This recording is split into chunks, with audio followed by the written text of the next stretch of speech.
धम्मो और भीम भाइयों बहनों को मेरा मैत्रीपूर्ण जय भीम, नमो बुद्धाय।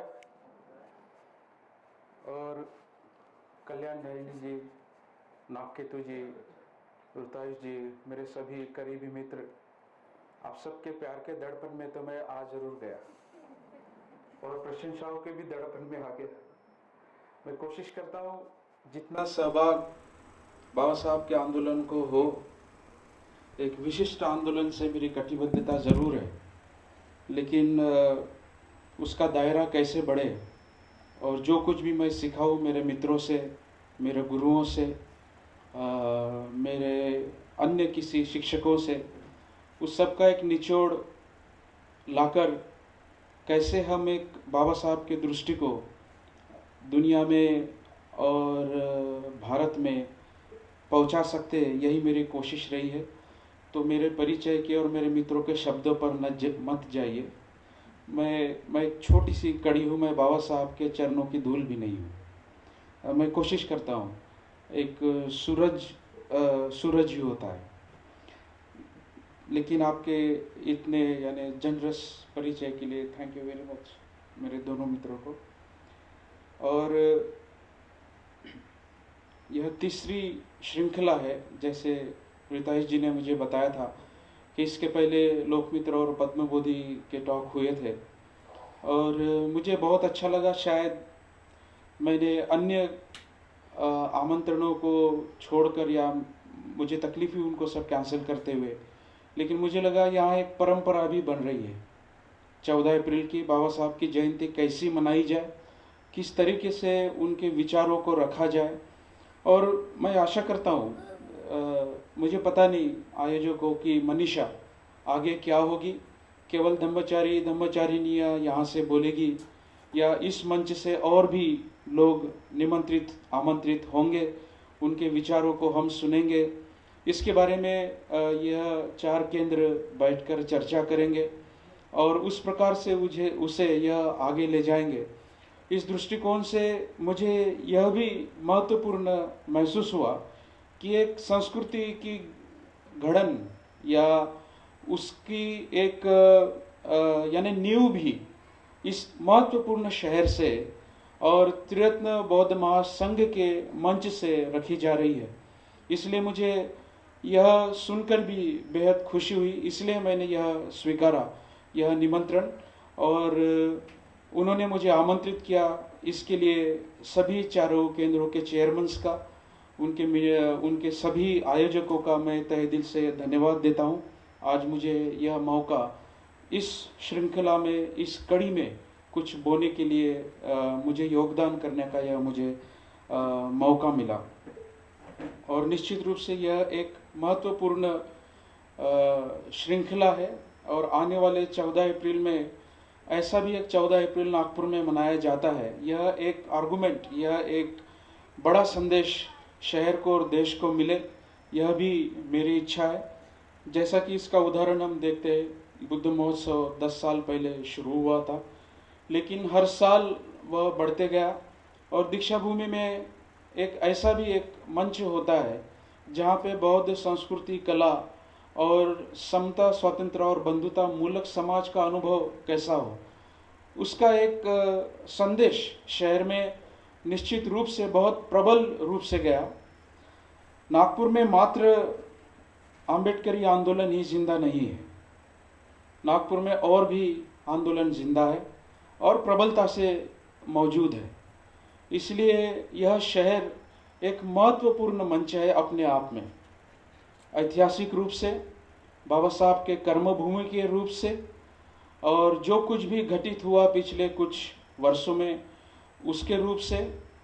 यहाँ अन्य राजनीतिक, सामाजिक, धार्मिक और सांस्कृतिक आंदोलन भी चले हैं, लेकिन इस व्यक्ति को, जिसको आज हम मना रहे हैं, बाबा साहब को, इन्होंने नागपुर शहर से ही एक ऐसी परंपरा को उजागर किया है, एक ऐसे पैरेलल थिंकिंग को, जिसे मैं पैरेलल नहीं कहता हूँ, ओरिजिनल कहता हूँ, एक समांतर नहीं, लेकिन एक मूल विचार, मूल संस्कृति, एक मूल सभ्यता जो भारत की रही है, उस सभ्यता को उजागर किया, और उस सभ्यता को उजागर करते हुए मात्र महार समाज को ही बौद्ध धर्म नहीं दिया, या किसी विशिष्ट समाज को धर्म देना है इसलिए उन्होंने यहाँ बौद्ध धर्म नहीं स्वीकारा, लेकिन उन्होंने अपने वक्तव्य में यह भली भांति स्पष्ट किया है कि मैंने यह शहर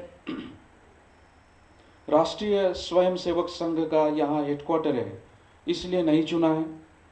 यह शहर मैंने यहाँ किसी अन्य दबाव से नहीं चुना है। यह शहर मैंने इसलिए यहाँ चुना है क्योंकि यहाँ नाग लोगों की भूमि थी।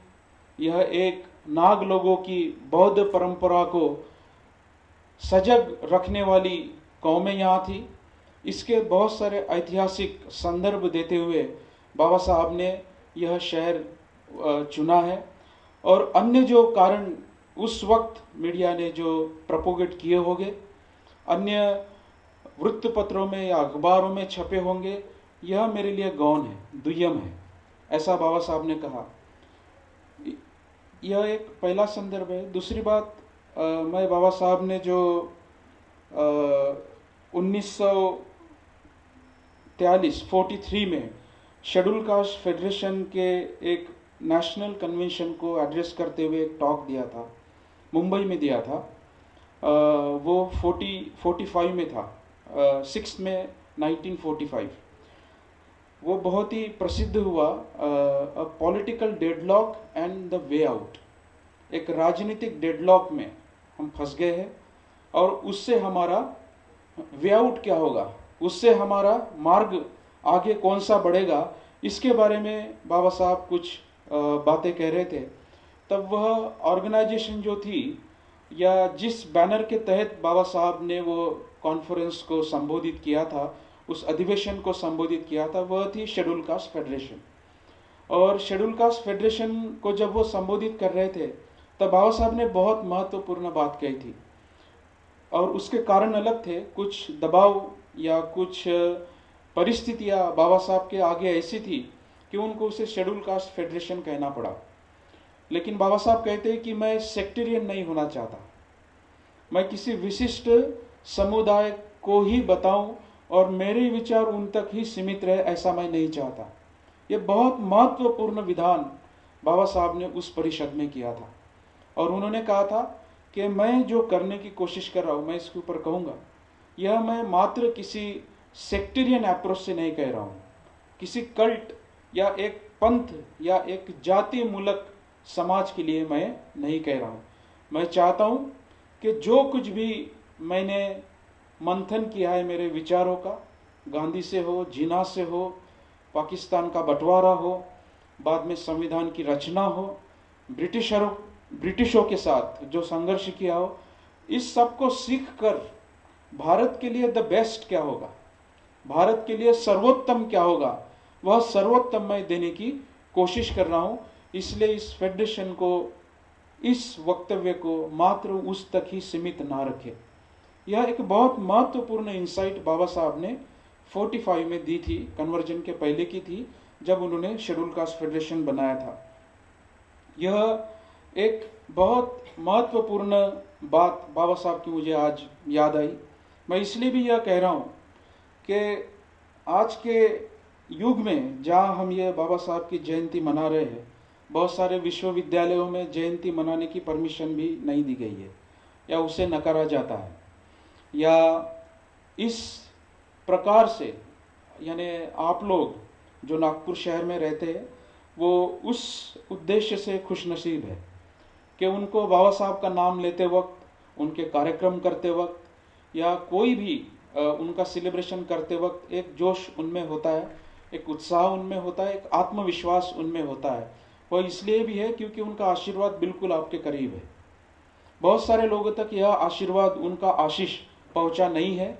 आप लोगों में जो आत्मविश्वास है, या यहाँ के शहरों में जो आत्मविश्वास है, वो अन्य शहरों में भी है, लेकिन शायद उसे और प्रबल करने की एक वैचारिक मजबूती जिसे कहते हैं, उसको लाने की आज इस देश में न भूतो न भविष्यति ज़रूरत है।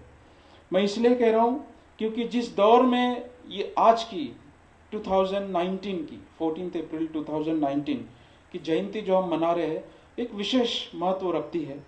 मैं कौन से हॉल में बोल रहा हूँ, कितने लोगों के आगे बोल रहा हूँ, यह मायना नहीं रखता है, लेकिन इस संदेश को जो कुछ भी लोग सुन रहे हैं या सुनेंगे इस टॉक के पश्चात, उन्हें भी यह समझना जरूरी है। यह इसलिए ज़रूरी है कि जिस दौर से यह देश गुजर रहा है, जिस दौर से यह समाज, संस्कृति और लोकशाही, लोकतंत्र गुजर रहा है, जहाँ पे एक कट्टरवादी ताकतें ऐसी बातें करते हैं कि संविधान पर्याप्त नहीं है, संविधान बदलना चाहिए, या फिर यह इलेक्शन लास्ट इलेक्शन है, ऐसे विधान हम सुनते रहते हैं। और मुझे लगता है इसका विचार करने के लिए और इसको समझने के लिए हमने झिझकना नहीं चाहिए। हमने बेझिझक होके एक लोकतांत्रिक देश में विचारों की जहाँ स्वतंत्रता है, जहाँ जीने की स्वतंत्रता है, जो कॉन्स्टिट्यूशन के प्रियम्बल में है, एक स्वतंत्रता अपने को प्रदान की गई है, उसकी चर्चाएं, उसका संवाद होना बहुत ज़रूरी है। तो मैं यही बात कहना चाहता था कि जब ऐसे विधान यहाँ आते हैं और वास्तविक रूप में संविधान भी जहाँ जलाया जाता है, जहाँ पे जिस देश की नींव रखी गई हो, जब बदलेगा भविष्य क्या होगा, इसके बारे में मुझे मैं यहाँ मत या विधान नहीं करना चाहता।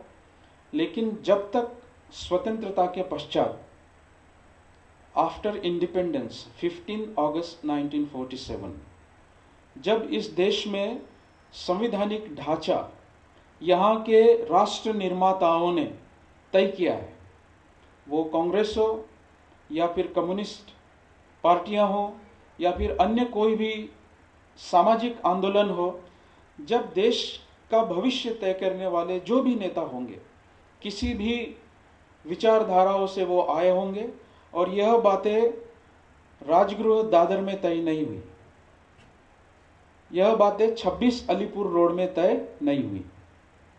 यह जो बातें मैं बता रहा हूँ, this was discuss in the Indian parliament, जो भारतीय संसद है, जहाँ पे अपोजिशन होता है, जहाँ पे सत्ताधारी पक्ष होता है, उन पक्षों के बीच में जो विवाद या फिर चर्चाएं या संवाद होता है, उसके बीच की प्रक्रियाओं से देश एक रिपब्लिक और डेमोक्रेटिक साबित हुआ है। और ऐसा लोकतंत्र इस देश में है जिसकी तुलना शायद किसी भी लोकतंत्र से नहीं हो सकती। यह इसलिए नहीं हो सकती क्योंकि इसके कुछ ऐतिहासिक कारण हैं, इसके कुछ धार्मिक कारण हैं, इसके कुछ राजनीतिक कारण हैं, इसके कुछ सांस्कृतिक कारण हैं। और इसका सबसे सुंदर वर्णन 1969 में 1969 में एक बहुत ही सुंदर आलेख लिखा था और बहुत ही महान व्यक्ति ने लिखा था। उनका नाम है लालमणि जोशी। लालमणि जोशी जी ने बाबा साहब के ऊपर एक आलेख लिखा था, और उस आलेख में उन्होंने इस संविधान के बारे में और इस लोकतंत्र के बारे में एक विधान किया था। उस विधान की पार्श्वभूमि मैं आपको बताना चाहूँगा। उन्होंने कहा था, क्योंकि Lalmani Joshi was a cultural historian, उन्होंने संस्कृति, धर्म और इतिहास और फिर उसके ऊपर समाज, इसके ऊपर उनकी काफ़ी लिखान है और बहुत ऊंचा नाम है इस क्षेत्र में लालमणि जोशी जी का। बनते संरक्षित जी ने उनका जिक्र अपने लिखानों में किया है, और ऐसे कई विद्वानों ने उनका उल्लेख अपने भाष्यों में या अपने लिखानों में किया है। उन्होंने कहा है कि भारतीय सभ्यता और संस्कृति के इतिहास में 3 महत्वपूर्ण घटनाएं हुई है। उसमें से जो पहली घटना थी वो आर्यों की जो इन्वेजन, उनका जो आक्रमण जो हुआ, वो प्राचीन वक्त में जब भी हुआ होगा, वो मेरा विषय नहीं है, मैं इसके ऊपर कहना नहीं चाहता। वह एक महत्वपूर्ण घटना वो बताते हैं। उसके पश्चात दूसरी महत्वपूर्ण घटना वह बताते हैं जो लंबे अरसे तक चली, क्योंकि प्रतीत्य समुत्पाद है, एक चीज का परिणाम दूसरी चीज के ऊपर होता है। उसका परिणाम यह हुआ कि फिर श्रमण और ब्राह्मण जो संस्कृति थी, इन परंपराओं में वैचारिक और सांस्कृतिक संघर्ष या मतभेद रहे। बहुत सालों तक वह नॉन वायलेंट थे, लेकिन जब यह काउंटर रिवॉल्यूशन में बाबा साहब ने इसे भली भांति समझाया है, जब यह ज़्यादा उच्चांक तक गई तब उसमें ब्लडशेड भी आया, कुछ हिंसाएं भी वहाँ हुई। मुख्यतः अशोक के जो नाती थे बृहद्रथ, उनके हत्या के पश्चात जब पुष्यमित्र शंग ने उनकी हत्या की, उस घटना के बाद हिंसावाद बढ़ गया। और इस प्रकार का संघर्ष कब तक जारी रहा? वो अशोक के पश्चात गुप्त, हर्ष और कनिष्क के बाद जब हम आते हैं तो जब सल्तनतें आई, दिल्ली सल्तनतें आई, तब तक भी वह संघर्ष जारी रहा। मोगलों का यहाँ राज रहा, इस्लामिक एम्पायर भी यह देश बना। उसके बावजूद भी वो जो संघर्ष चला था वो अंडरनीथ, यानी किसकी भी सत्ता हो, वो जो सांस्कृतिक संघर्ष रहा श्रमण और ब्राह्मण परंपराओं में, वो निरंतर जारी रहा। तो सत्ता परिवर्तन होके यह संघर्ष मिट नहीं गया। वहाँ बहुत सारे मुस्लिम कन्वर्जन्स हुए और ज़्यादातर वो कन्वर्जन लोअर कास्ट से हुए, यह भी सत्य बात है। वह भी मेरा विषय नहीं है, इसलिए मैं मात्र उनको छू सकता हूँ, उनके गर्भ में मैं जा नहीं सकता। तो यह बातें हुई। और जब उसके पश्चात जब लास्ट मुगल किंग बहादुर शाह जफर को अंग्रेजों ने जब मंडा लेके कैद किया और वहाँ उनका अंत हो गया, उसके पश्चात ब्रिटिश लोगों का राज आया। ब्रिटिश लोगों के राज में भी यह परंपरा है और यह जो संघर्ष है वह चलता रहा। और इसके जो उदाहरण है वह आंखों के सामने है। यानी 1890 में पंडित अयोती दास ने बौद्ध संगठना बनाई थी।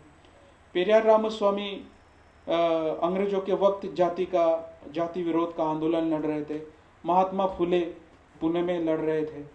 उधर अयंकाली केरला में लड़ रहे थे। मंगूराम पंजाब में लड़ रहे थे। इधर कर्पूरी ठाकुर और उनके पहले के जो लोग थे इधर बिहार के और लड़ रहे थे। तो ऐसे कई आंदोलन तब भी जारी थे बजाय अंग्रेजों के सत्ता के। इसका मतलब क्या हुआ कि सत्ता परिवर्तित होती रही, लेकिन यह जो संघर्ष रहा, यह दूसरी महत्वपूर्ण घटना जो इतने लंबे अरसे तक चली, जो आज भी चल रही है। यह स्वतंत्रता के पहले और स्वतंत्रता के पश्चात यह संघर्ष आज भी जारी है। तो तब लालमणि जोशी जी का यह विधान बहुत महत्वपूर्ण कहलाता है। वो कहते हैं कि उन्होंने कहा जब 1950 में 26 जनवरी 1950 में बाबा साहब ने जो संविधान दिया, उस घटना को मैं तीसरी महत्वपूर्ण घटना मानता हूँ। वह इसलिए महत्वपूर्ण घटना है क्योंकि अब तक के जो मैंने केवल छुए चीज़ें आपको बताई, जहाँ पे बुद्ध से लेकर महावीर, अशोक, नालंदा यूनिवर्सिटी ट्रेडिशन, सरहपदा की एक डायनेस्टी थी साउथ में, कबीर, गुरु नानक, रहीदास, अकबर तक, जहाँ से मुगल सल्तनत मैंने बताई, वहाँ तक जो घटनाएं होती है और उसके पश्चात फिर ब्रिटिश, अंग्रेज, वो भी जो नहीं कर पाए वह काम 26 जनवरी 1950 को इस व्यक्ति ने करके दिखाया। 1950 को कि आपके ऑपरेशन की, आपके गुलामी की जो दैविकता है, उसकी जो धार्मिक मान्यता है, उसको दुय्यम रखकर यह जो देश अभी चलेगा, किसी की भी सत्ता हो, वो इलेक्टेड पार्टियां हो या फिर वो इसके पहले ऑटोक्रेटिक किंग्स हो, यानी सार्वभौम जो राजा होता है वो तो नहीं रहा। उसके पश्चात जो सत्ताएं आई, अंग्रेजों की सत्ताएं आई, और उसके पश्चात फिर स्वतंत्र भारत की सत्ताएं आई। तो स्वतंत्र भारत का जो संविधान है, उस संविधान को घटना ने लालमणि जोशी को ऐसी घटना माना है जो अनन्य साधारण, वो कहते हैं कि जिसमें इतने बड़े क्लिष्ट इतिहास का इतिहास बदल दिया, जहां पे लोगों का राज होगा, लोकतांत्रिक देश होगा, लोगों के द्वारा वह चलाया जाएगा और लोग ही उसको तय करेंगे कि यह देश कैसा आगे बढ़े। तो वहाँ पे जितनी भी ऑपरेशंस थी, वो चाहे सत्ता से हो, किसी राजा से हो, या फिर किसी सत्ताधारी पक्षों से हो, वह संविधान के ऊपर हावी होकर किसी भी उत्पीड़न को बढ़ावा नहीं दे सकती। यह प्रॉमिस, यह वचन इस संविधान ने इस स्वतंत्र भारत को दिया। और उस स्वतंत्र भारत में जब संविधान जलाया जाता है, मुझे लगता है उससे बड़ा देशद्रोह दूसरा कोई भी नहीं हो सकता है। उससे बड़ा अपवित्र काम किसी भी लोकतांत्रिक राष्ट्र में दूसरा नहीं हो सकता है, जिसके नींव पर उस राष्ट्र की रचना की जाती है, जिसके फाउंडेशन के ऊपर उस राष्ट्र को रचा जा सकता है। मुझे लगता है बाबा साहब का एजुकेशन, बाबा साहब का वैयक्तिक एजुकेशन नहीं, एजुकेटिंग ऑन डॉक्टर अंबेडकर, बाबा साहब के बारे में जो शिक्षाएं है, खेत के कारण मुझे कहना पड़ता है, इस देश को भी नहीं है, बहुत सारे आम्बेडकरी आंदोलनों को भी नहीं है, शायद हमने भी उसे बढ़ाने की ज़रूरत है।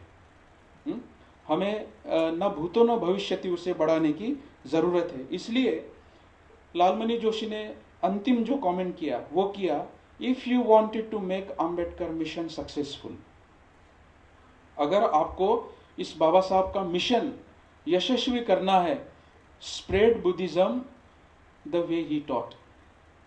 जिस प्रकार से बाबा साहब ने बौद्ध धर्म की रचना की है, जिस प्रकार से उन्होंने धर्म को समझाया है, और रिलेवेंसी, अक्सर मैं यह कहता हूं कि उसकी परिप्रेक्ष्यता, उसकी आज की उपयोगिता, उसकी लागू कैसे करना चाहिए, उसके टूल्स बाबा साहब ने दिए हैं, उसके यंत्र बाबा साहब ने दिए हैं। अगर हम वह भूल जाएंगे तो शायद मुझे लगता है यह अनुभव जो है मुक्ति का, यह मात्र विशिष्ट गुटों तक, विशिष्ट जातियों तक या विशिष्ट लोगों तक बनकर रह जाएगा और फिर से हम बाबा साहब को संकुचित करने लग जाएंगे। तो यह परिचय से मैं शुरुआत करना चाहता था। जो शेड्यूल कास्ट फेडरेशन में बाबा साहब ने कहा कि मैं संकुचित नहीं होना चाहता, और जब बाबा साहब का विधान मैं 1945 में देखता हूँ, 1969 में लालमणि जोशी ये कमेंट करते हैं, इन विचारों के इतिहास को, इन विचारों की परंपराओं को हमें आज गहराई से समझना बेहद ज़रूरी है और इसे समझकर इस प्रकार से उससे आगे बढ़ाना बहुत ज़रूरी है।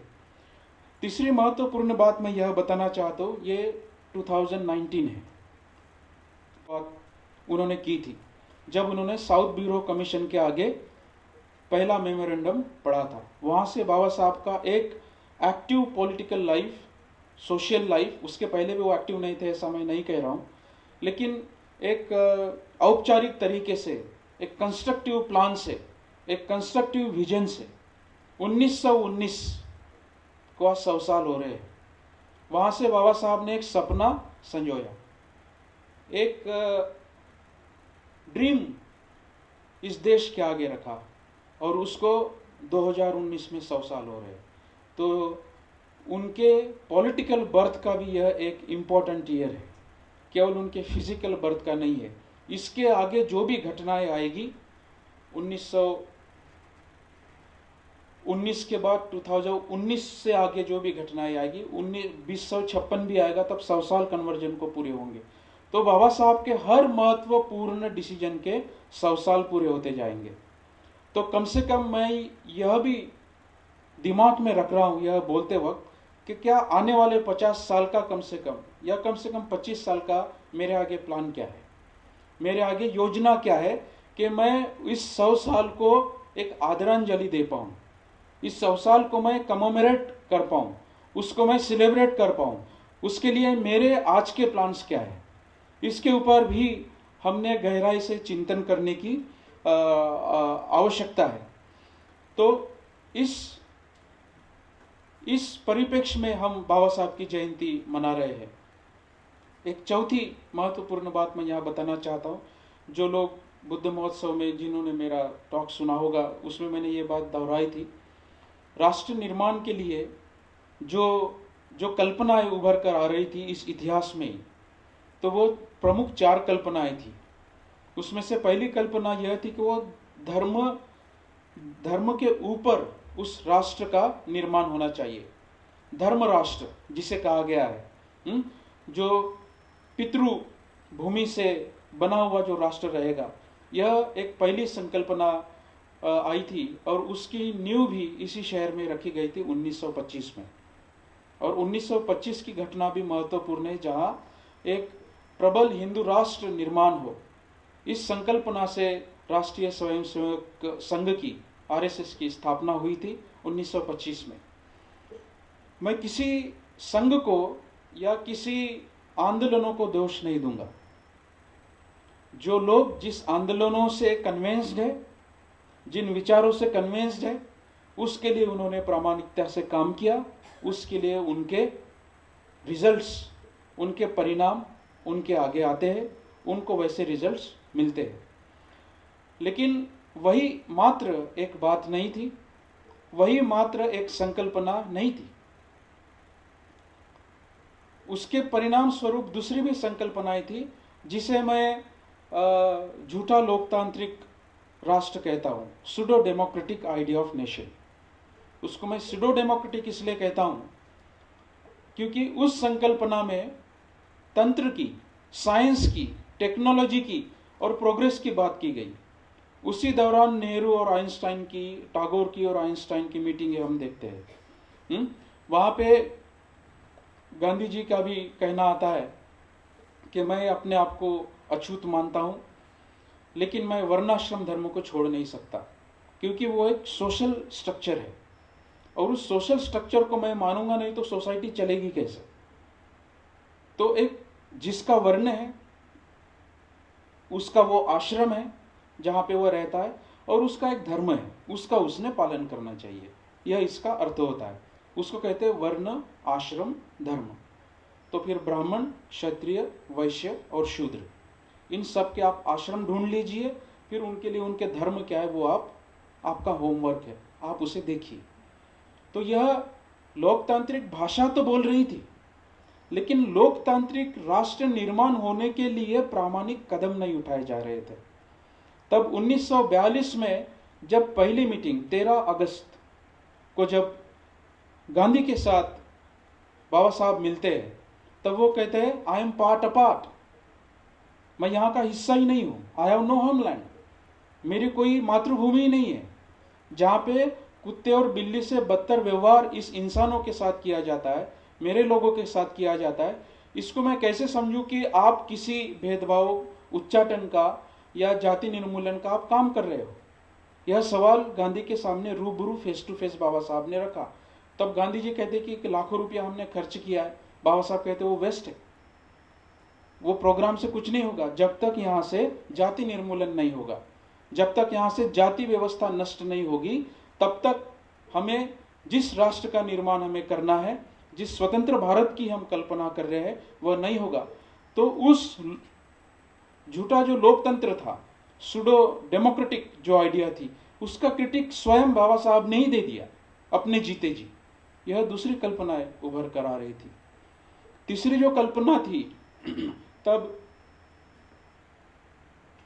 जो मार्क्सवादी आंदोलन जो थे, लेफ्टिस्ट मूवमेंट,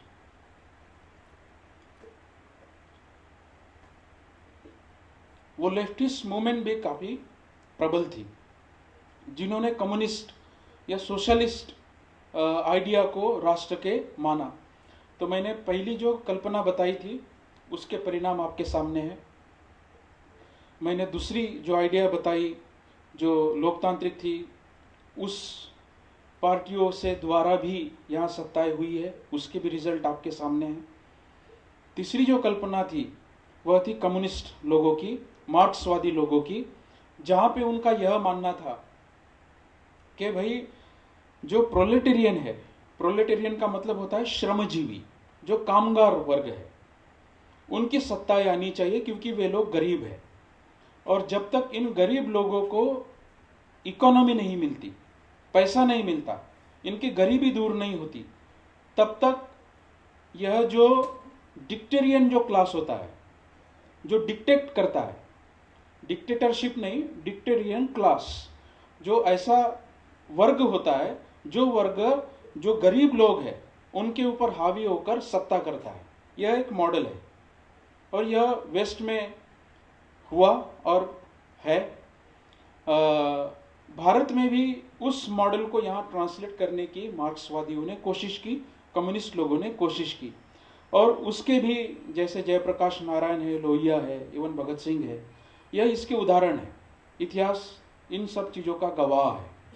तो यह बातें उन्होंने लाई, लेकिन उसके लिए भी बाबा साहब को फिर बहुत बाद में बोले, तब भी बोले। 1956 में काठमांडू में बाबा साहब ने भाष्य किसके ऊपर किया था? उसका शीर्षक क्या था?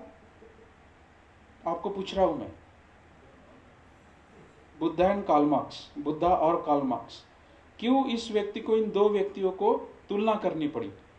उसके बाबा साहब का विजन उससे बहुत गहरा है, जो मैं कह रहा हूं। ये तो स्वतंत्रता के पहले की बात है। तो उस वक्त भी बाबा साहब ने इसके क्रिटिक दिए या इसकी आलोचना की। कौन से मूल्यों पर आलोचना की? उन्होंने यह कहा, यह बातें सही है, गरीब लोग अमीर होने चाहिए, गरीब लोगों को उनकी व्यवस्थाएं या उनको सुख दुख में या उनकी जो प्रावधान है, उनकी जो सुविधाएं है, प्रोविजंस कहते हैं उसे कॉन्स्टिट्यूशनल टर्म में, उनके लिए प्रोविजंस होनी चाहिए, स्कीम्स होनी चाहिए, पॉलिसीज होनी चाहिए, यह बाबा साहब ने कहा। लेकिन उन्होंने एक बहुत महत्वपूर्ण इंसाइट उस मॉडल की दी। वो क्या थी? कि यहाँ का गरीब तबका मात्र गरीब में ही बटा हुआ नहीं है। यहाँ गरीब बोलकर सब लोगों को मैं इकट्ठा नहीं ला सकता, क्योंकि यहाँ का गरीब इन्यूमरेबल कास्ट, कई जातियों में बटा हुआ है। तो यहाँ का एक जो उच्च वर्णीय गरीब होगा या कोई बनिया गरीब होगा और कोई दलित अगर गरीब है, उन दोनों के गरीबी में फर्क है, क्योंकि उन दोनों को सोशल स्टेटस सेम नहीं है। अगर कोई गरीब व्यक्ति अपना धंधा शुरू करता है मार्केट में जाके, तो धंधे में भी जाति देखी जाती है। इसलिए वो गरीब व्यक्ति जो है वह मात्र गरीब नहीं है, वो निचला भी है, वो लोअर कास्ट भी है। यह भी हमें समझना होगा। इसलिए मात्र गरीबी के आधार पर लोग इकट्ठा आएंगे और फिर उस इकोनॉमिक इक्वालिटी को लाएंगे, यह जरूरी नहीं है। यह बाबा साहब ने कहा। इसलिए आप देखिए विजन कितना क्लियर चल रहा है इस व्यक्ति का, इस सभी भ्रमों में। और ये सारी ताकतें बहुत हावी थी। अगर आपको वो पॉलिटिकल डेडलॉक का किताब अगर मिलेगा, दीक्षा भूमि में मिलता है, कई जगह मिलेगा, वहाँ पे बाबा साहब ने पहले ही पैराग्राफ में बताया है कि आज आपके पास पैसा नहीं है, आज आपके पास संसाधन नहीं है, मीडिया आपके साथ नहीं है, आपके एट्रोसिटीज़ को एक्नॉलेज नहीं किया जाता, आपको कोई पैसा देने वाला नहीं है, आपके पास ऐसे फंडर्स नहीं है। तब बाबा साहब 45 में कह रहे, क्या यह परिस्थिति आज लागू नहीं है? जो मैं कह रहा हूं, ये जो वाक्य, वो आज लागू नहीं है? मैं शॉक हो गया जब मैंने उसे पढ़ा। सेम वही बातें मैं आज भी अनुभव कर रहा हूं। निश्चित रूप से आपके हाथ में स्मार्टफोन्स आए होंगे, आपके पास इंटरनेट पहुंचा होगा, उसके कारण कुछ सुविधाएं, कुछ मीडिया, कुछ सोशल मीडिया से आप बातें पहुंचा पा रहे हो। लेकिन जो तात्विक सत्यता जो है, वो तात्विक सत्यता आज भी उजागर है, आज भी उतनी ही मौजूद है। कितने लोगों को इस जयंती का महत्व या इसका एक नेशनल सेलिब्रेशन होना चाहिए, इस भारत रत्न व्यक्ति का कितना हो रहा है?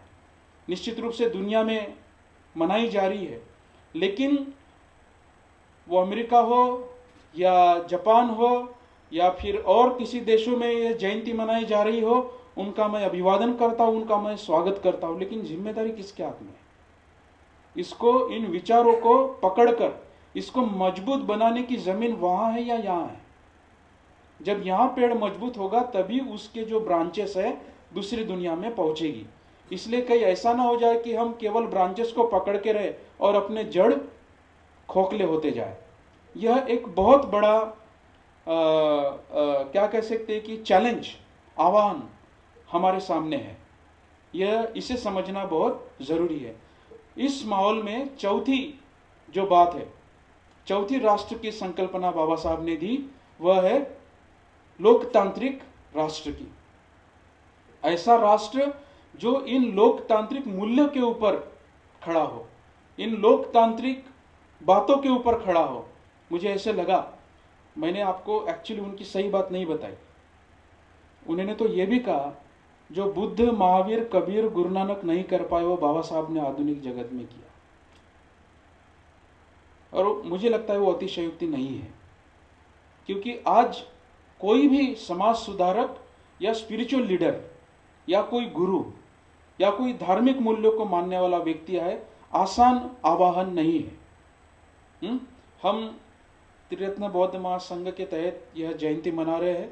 हम अपने आप को धार्मिक आंदोलन कहलाते हैं, हम स्पिरिचुअल मूवमेंट कहते हैं, लेकिन मैं जो कह रहा हूँ, शायद मेरे शब्द आपके अनुभवों से मेल खाते होंगे। यह आह्वान हमारे आगे भी आसान नहीं है। हमारे सामने भी यह आह्वान एक बहुत बड़ा आह्वान है। जब तक हम इसे समझेंगे नहीं, कई हम ना उस शेड्यूल कास्ट फेडरेशन जैसे,